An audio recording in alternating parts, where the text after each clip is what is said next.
Hello, good morning, praise lord. இன்றைக்கும் இந்த நாளில் உங்களை பார்க்க ரொம்ப சந்தோஷம். ஆண்டவர் நல்லவர், பெரிய காரியங்களை செய்கிறவர், அற்புதமான காரியங்களை நம்முடைய வாழ்க்கையில் செய்கிறார்.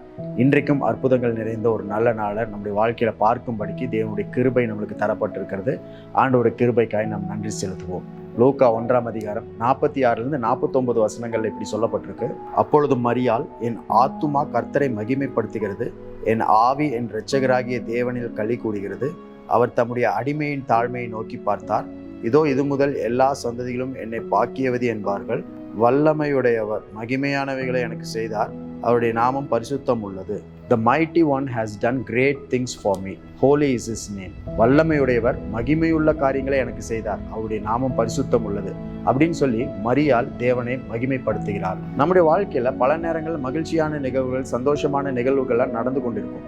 அதன் நடுவில் எங்கிருந்தோ ஒரு மனக்குறைவு இல்லைன்னா அதிருப்தி நம்முடைய வாழ்க்கையில வந்துடும். உதாரணத்துக்கு எடுத்துட்டோம்னா, இந்த கிறிஸ்மஸ் டைம்ல, இந்த கிறிஸ்மஸ் பண்டிகை காலத்துல நல்ல சந்தோஷமான காரியங்கள் நடந்து கொண்டிருக்கும். ஆனால் எப்படியாவது ஒரு அதிருப்தியோ மனக்குறைவோ நம்முடைய வாழ்க்கையில ஏற்படுவதற்கு சான்ஸ் எல்லாம் இருக்கும். அந்த மாதிரி நேரங்களில் நம்மளும் சில குறைகளை பார்ப்போம், குறைகளை பேச தொடங்கிடுவோம்.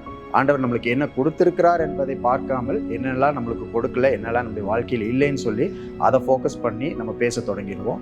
அதில் நம்மளுக்கு அதிருப்தி ஏற்படும். சில வேளைகள் நிறைய பிரச்சனைகளையும் சவால்களையும் அந்த நேரத்தில் நம்ம பார்த்துட்டு இருப்போம்.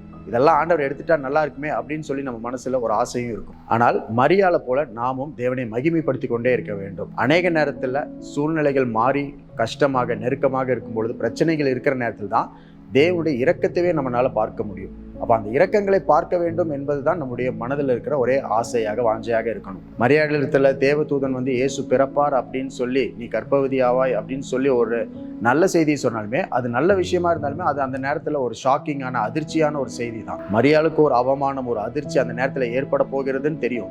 இருந்தாலும் அதன் நடுவிலையும் அவள் தேவனை மகிமைப்படுத்தினாள். ஏனென்றால் சர்வ வல்லமை உடையவர் பெரிய காரியங்களை செய்ய போகிறார், அற்புதங்களை செய்ய போகிறார் என்பதை மரியாள் அறிந்திருந்தாள். பொதுவாக நம்முடைய வாழ்க்கையில பிரச்சனைகள், நெருக்கங்கள் இதெல்லாம் இருக்கக்கூடாதுன்னு தான் நம்ம நினைப்போம். ஆனால் அவைகள்லாம் இருக்கும் பொழுதுதான் நம்முடைய பலவீனம் எது, நம்ம எங்கெல்லாம் குறைவுபட்டிருக்கிறோம், பலவீனமா இருக்கிறோம், எங்கெல்லாம் கிருபை தேவைப்படுகிறது, இரக்கம் தேவைப்படுகிறது அப்படின்னு நம்மளால அறிந்து கொள்ள முடியும். அப்படி இருக்கும் பொழுது தேவனுடைய கிருபையும் இரக்கத்தையும் வல்லமையும் அற்புதங்களையும் மகிமையும் அதிகமாக நம்மளால பெற்றுக்கொள்ள முடியும். அப்போ இன்றைக்கும் நம்முடைய வாழ்க்கையில நிறைய சவால்களை ஃபேஸ் பண்ணிட்டு இருக்கலாம், நம்மளுக்கு சுற்றிலும் நிறைய பிரச்சனைகள் இருக்கலாம், நெருக்கங்கள் இருக்கலாம், போராட்டங்கள் இருக்கலாம். இதன் நடுவில் தான் தேவனுடைய கிருபை இரக்கத்தை நம்மளால பெற்றுக்கொள்ள முடியும் அப்படின்றத நம்ம புரிந்து கொண்டு மரியாளை போல ஆண்டவரை மகிமைப்படுத்த வேண்டும்.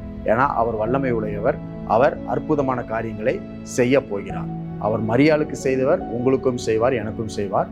இந்த நாள் முழுவதும் தேவனுடைய அற்புதம், தேவனுடைய அதிசயம், அவருடைய வல்லமை எல்லாம் உங்க வாழ்க்கையில வெளிப்பட போகிறது. அப்படிப்பட்ட வெளிப்பாட்டினால இன்றைக்கு கொடுத்திருக்கிறார். நன்றி செலுத்துவோம்.